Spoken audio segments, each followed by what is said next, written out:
Assalamualaikum, kali ini saya akan melanjutkan alur cerita manhwa yang bernama Grup WeChat Penghubung Tiga Dunia. Bagi yang mau nonton, saya sarankan untuk menonton part sebelumnya, biar tahu alur ceritanya, dan biar tidak bingung dengan alur ceritanya, karena nonton dari pertengahan cerita. Dan gak usah lama-lama, mari kita mulai saja alur ceritanya, dan selamat menonton. Beralih scene, terlihat mobil Silin yang sedang melaju, sedangkan Silin yang ada di dalam ia sambil mengelap keringat. Ia sangat lega karena hampir membuat keributan. Silin kemudian melihat ke si anjing yang sedang duduk. Ia berkata, "Kamu hanya perlu mempertahankan bentuk ini, maka aku akan membawamu ke rumah. Lain kali kalau kamu berani berubah tanpa seizinku akan kutinju kau." Anjing itu mengiyakan semua perkataan Silin. Silin lanjut berbicara, "Dan juga jangan sembarangan berbicara, dan memasang ekspresi mesum, dan juga aku mempunyai satu orang murid bernama, si Botak Giant, dan untuk seterusnya nama kamu adalah Briar." Anjing itu mengiyakan semua perkataan Silin. Sesampainya di rumah, Silin kemudian memasangkan ikat leher ke Briar. Silin lalu berkata, "Untuk seterusnya di sini adalah rumahmu, kamu harus menjaga rumah dengan benar-benar." "Tidak." Briar yang mengerti. Ia lalu memonggong. Silin kemudian berjalan masuk ke rumah untuk mandi, karena tubuhnya sudah bau. Setelah Silin masuk rumah, Briar kemudian melepaskan ikat lehernya sambil berkata, "Hehe, aku sekarang adalah hewan ajaib, mana mungkin kalung anjing biasa bisa menahanku." Briar kemudian mengendap-endap mau masuk ke rumah karena ia mau mencari makanan. Briar yang baru membuka pintu rumah, ia dibuat terkejut karena rumahnya yang sangat besar dan mewah. Briar kemudian mulai mencari makanan ke segala tempat, namun ia terhenti karena melihat lemari es. Ia kemudian membuka lemari es itu, dan ternyata lemari es itu kosong. Briar sambil menatap lemari es yang korong, ia berkata, "Kenapa nggak ada apa-apa sih, bahkan tai pun tak ada." Namun tiba-tiba ada sesuatu yang melayang di samping Briar. Briar kemudian melihat ke arah samping. Ia kemudian melihat Lina Chu yang keluar dari dinding. Briar yang melihat itu langsung terkejut dan merinding. Briar langsung lari sangat kencang sambil berteriak, "Ada hantu, ada hantu. Ada hantu cewek majikan di rumah Anda, ada hantu cewek." Briar ia kemudian berlari menuju Silin, sedangkan Silin yang baru selesai mandi yang bertanya-tanya siapa yang membuat ribut di luar.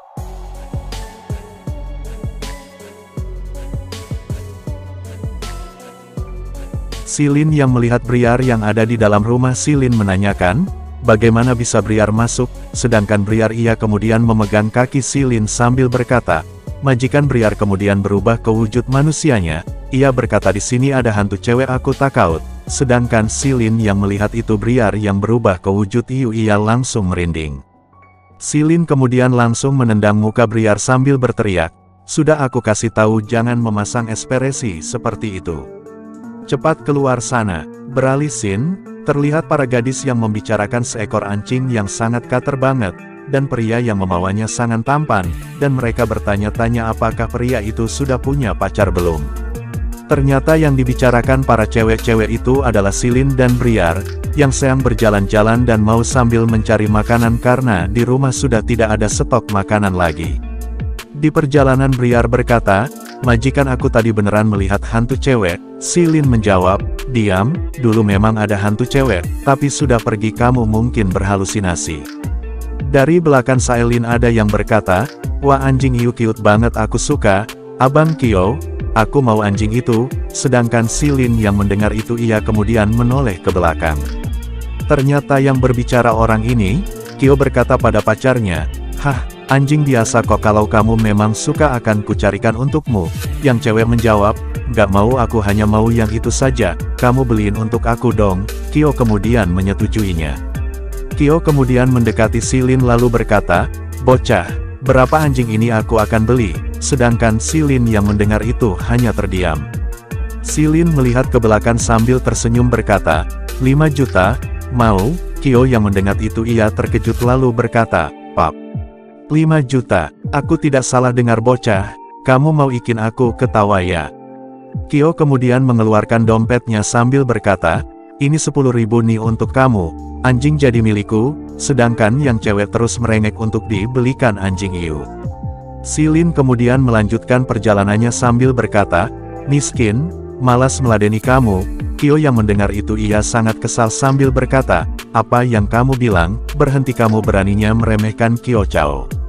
Silin kemudian melirik ke arah Kyo sambil berkata, bukannya kamu hanya ingin pamer di depan cewek, mana mau keluar banyak uang, pura-pura doang. Kyo yang sudah kepancing provokasi Silin, ia dengan ekspresi sangat kesal berkata, beraninya kamu bikin aku marah. Kau anggap aku Kyo Chao ini siapa? 5 juta ya 5 juta sekarang aku eras fair. Kyo kemudian memanggil kedua anak buahnya, Kyo lalu menunjuk Briar sambil marah ia berkata, anjing itu sekarang milikku, aku perintahkan kalian untuk membunuh anjing itu dan koyak-koyak tubuhnya dan buang ke tong sampah. Anak buah Kyo lalu mengiyakannya, sedangkan Silin dan Briar yang mendengar itu mereka berdua terkejut.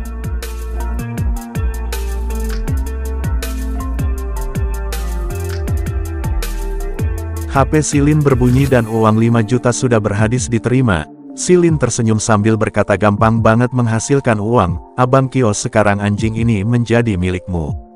Silin sambil mengeluarkan kepala biar ia berkata, tapi aku kasih tahu ya, anjing ini agak nggak patuh, kalau nanti dia bikin masalah itu bukan urusan. Kyo yang masih marah ia kemudian mengepalkan tangannya sambil berteriak seekor anjing saja masih bisa membuatku naik darah. Aku mau bunuh dia sekarang juga, ayo kalian berdua tangkap anjing itu. Anak buah Kyo kemudian maju untuk menangkap anjing, anak buah itu kemudian mulai mendekati anjing itu sambil berkata, ayo kesini anjing. Sedangkan Silin yang melihat mereka berdua yang mulai mendekat, Silin kemudian tersenyum dan melirik ke arah Briar yang paham dengan maksud dari Silin kemudian ia sedikit tersenyum. Briar yang sudah mendapatkan kode ia kemudian berlari dengan sangat kencang, sedangkan Silin ia berteriak gawat anjing itu memutuskan talinya. Sedangkan Kyo dari belakang ia berteriak, cepat tangkap anjing itu dan bunuh dia. Anak buahnya Kyo langsung mengejar anjing itu, dua anak buah Kyo itu terus mengejar anjing itu sampai ke pasar. Briar kemudian membuat keributan di pasar, sedangkan anak buah Kyo masih mengejar Briar, dan sedangkan orang-orang di pasar yang melihat itu menjadi ribut. Briar kemudian melihat wanita yang ada di depannya, ia lalu mempunyai rencana ia kemudian merubah kaki anjingnya menjadi tangan, dan menyentuh bokong wanita itu. Wanita itu yang kesal karena bokoknya disentuh, ia kemudian berbalik untuk melihat siapa yang berani menyentuh bokongnya, dan ternyata yang ada di belakangnya adalah anak buah Kyo. Anak buah Kyo yang melihat ekspresi wanita itu ia sedikit terkejut, wanita itu sambil marah ia berkata-kata kasar ke anak buah Kyo. Wanita itu kemudian memegang dan menjewer anak buah Kyo, sambil berkata, beraninya pegang-pegang kau sudah bosan hidup ya. Tubuh perawanku yang sudah aku jaga selama 20 tahun lebih, dan sekarang dipegang oleh kamu, kamu harus bertanggung jawab, kamu harus menikahiku. Anak buah Kyo yang mendengar itu ia terkejut sambil berteriak, bukan aku, tidak tolong. Sedangkan di sisi Briar yang sedang berlari sangat senang, sambil membuat keributan sampai buat barang-barang berterbangan, sedangkan anak buah Kyo yang satunya ia dilempari sayur-sayuran dan barang-barang, dan menyuruhnya untuk jangan kabur.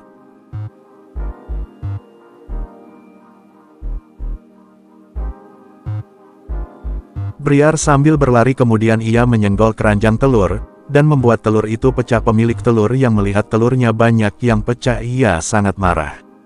Pemilik telur kemudian mengejar dan menangkap anak buah Kyo, sambil berteriak, kamu harus bayar telurku, bayar telurku. Anak buah Kyo menjawab, akak, kan bukan aku yang menjatuhkannya. Pemilik telur itu berkata lagi, kalau kamu tidak kerja dia maka dia tidak akan menjatuhkannya. Kau harus ganti rugi, kalau tidak aku akan berbaring dan tidak akan pergi. Kyo yang melihat semuanya yang terjadi ia sangat kebingungan dan tidak percaya dengan apa yang dia lihat. Tiba-tiba Briar yang sudah sampai di dekat Kyo, ia lalu menggigit kaki Kyo hingga langsung terjatuh. Kyo, sambil gugup ia berteriak, anjing ini menggigitku, cepat lepaskan dia. Tolong anjing ini, aku tidak mau lagi. Aku kembalikan padamu. Aku kembalikan padamu. Briar kemudian menarik celana Kyo sampai robek dan ia langsung berlari pergi. Dan terlihat celana dalam Kyo yang seperti itu. Orang-orang yang melihat Kyo yang seperti itu mereka pada saling berbicara, mengatakan bahwa Kyo adalah orang mesum. Dan ada juga yang tertawa, hahaha orang ini tadinya mau menyakiti anjing ternyata dia sendiri yang tersakiti. Kemudian anak buah Kyo datang, sambil berlari menghampiri Kyo yang sudah tidak memakai celana sama sekali. Anak buah Kyo itu berkata, "Abang Kyo, anjing itu susah banget dilawan, buruan kabur saja." Kyo sambil marah dan menutupi sesuatu menjawab, "Masih tidak cepat tutupi aku." Mereka bertiga kemudian berlari pergi sambil marah. Kyo berkata, "Tunggu saja bocah tengik, aku tidak akan memaafkanmu." Sedangkan Silin hanya menatap mereka bertiga yang sedang berlari pergi. Beralih scene, Silin yang sudah mendapatkan bahan makanan, dan sedang berjalan pulang bersama Briar. Briar kemudian berkata, "Majikan, kali ini kamu sudah menyinggung tuan muda itu loh." Sedangkan Silin sambil tersenyum menjawab, "Orang yang aku singgung banyak banget, dia mau balas dendam juga pasti akan antri dulu." Namun Silin tiba-tiba perhatiannya teralihkan, dengan mobil sport berwarna kuning. Silin kemudian melihat ke arah mobil itu. Silin kemudian mengaktifkan mata sakitnya, untuk melihat orang yang ada di dalam mobil itu. Di dalam mobil terlihat dua orang dan seorang pasangan yang sedang berciuman. Silin yang melihat itu, ia berpikir, kenapa Kim Ming Ye bisa bersama Susi? Silin kemudian berjalan pergi sambil berpikir, jangan-jangan ada hubungan dengan lomba nyanyi. Kalau begitu musuh apa teman masih belum pasti.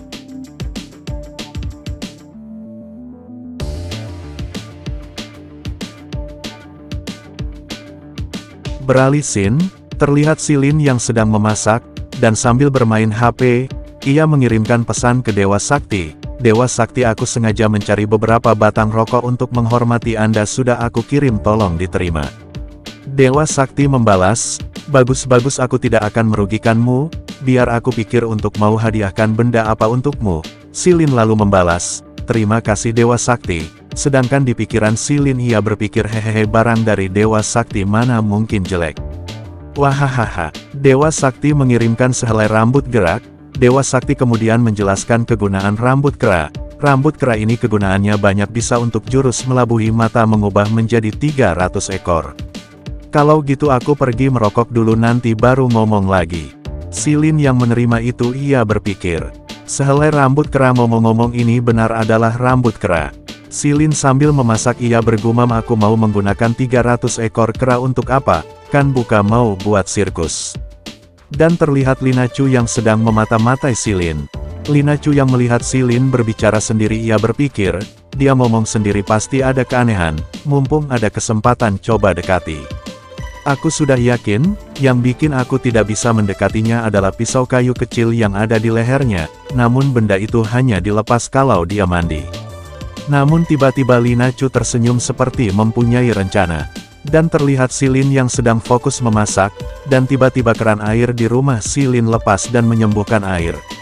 Air itu menyembur kemana-mana dan juga mengenai Silin. Silin yang badannya sekarang sudah terkena air, ia berkata, wah, ada apa ini? Sialan, aneh banget, kenapa tiba-tiba rusak, jadi sia-sia masak makan malam nih. Ya sudahlah. Sekarang badanku sudah basah kuyup, mandi sajalah. Silin kemudian berjalan sambil melepaskan celemeknya, ia sangat kesal sambil berniat akan kompeten ke agen rumah. Sealin lalu memegang kalung pedang kenari dan melepaskan. Silin kemudian melempar pedang kemarin ke meja. Silin kemudian melepaskan bajunya, dan tiba-tiba dia merasakan ada seseorang yang berada di belakangnya. Silin kemudian berbalik sambil, sekarang siapa di sana?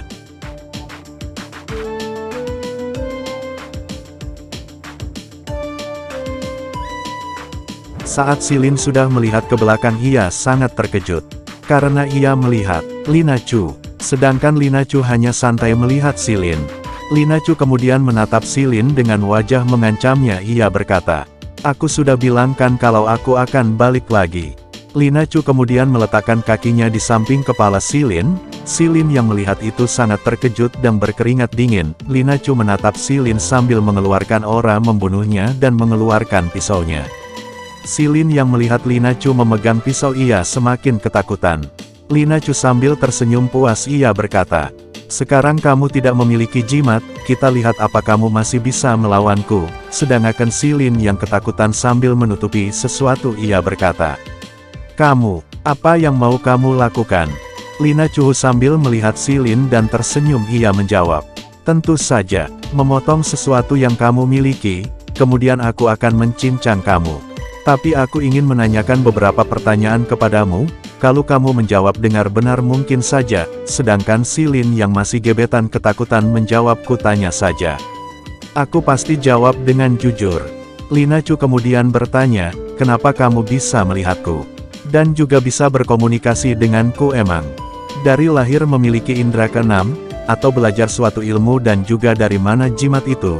Si Lin sambil gugup berkata. Tahun lalu aku terjatuh saat berjalan di malam hari, saat sadar sudah begini. Kalau soal jimat itu aku menemukannya. Lina Chu yang mendengar itu ia berkata oh. Ternyata tertarik jodoh neraka. Si Lin yang wajahnya pucat sambil berkeringat dingin ia berpikir. Apa? Ternyata asal menjawab juga bisa ternyata. Lina Chu kemudian menanyakan tentang dari mana si Lin mendapatkan jarum emas pembangkit roh. Sealin menjawab, ia menemukannya juga di hari yang sama saat ia terjatuh.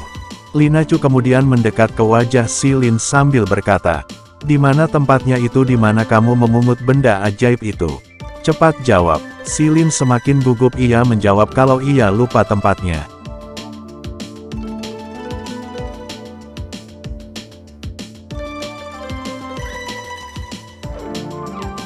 Lina Chu yang sudah kesal ia kemudian berniat untuk melakukan eksekusi ke benda si Lin. Si Lin yang melihat itu ia berkata, yang aku bilang itu semuanya benar, kamu bilang kalau jawab dengan jujur tidak akan dipotong. Lina Chu dengan wajah iblisnya dan sambil bersiap melakukan eksekusi sambil berkata, aku tidak pernah bilang lo. Si Lin yang mendengar itu ia sangat jengkel. Namun dari belakang ada sesuatu yang meledak ke arah mereka berdua dengan kencang. Ternyata yang melesat itu adalah Briar yang melompat ke pundak Lina Chu yang membawa kalung pedang kenari. Sedangkan Lina Chu yang melihat Briar ia sangat terkejut. Si Lin yang melihat itu ia kemudian langsung mengambilnya. Sambil memuji Briar pintar, si Lin langsung tersenyum sambil mengatakan kalungnya yang bersinar.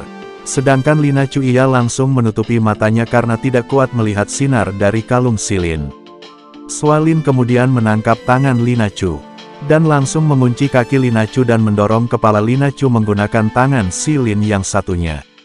Si Lin sambil tersenyum berkata, hehehe, kali ini lihat siap yang punya hak untuk ngomong. Sedangkan Lina Chu tidak bisa bergerak karena tangan dan kakinya sudah ditahan oleh si Lin. Ia hanya bisa berteriak, sedangkan Broar ia sangat senang karena melihat sesuatu. Apabila ada kesalahan dalam pengetikan nama karakter, tempat dan lain-lain, saya minta maaf. Dan kalau penyebutannya juga salah, saya juga minta maaf. Dan sampai jumpa di video selanjutnya, bye-bye, dadah.